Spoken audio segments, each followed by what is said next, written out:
Hey, what's up? This is Ricardo at Parts People, and in this video, we'll outline the steps for completing a part replacement on your Dell PC. Visit our website and use this coupon for a 5% off discount.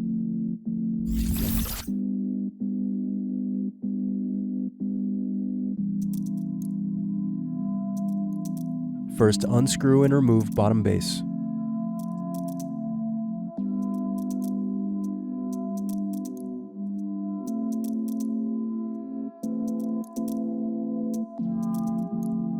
Now unscrew battery.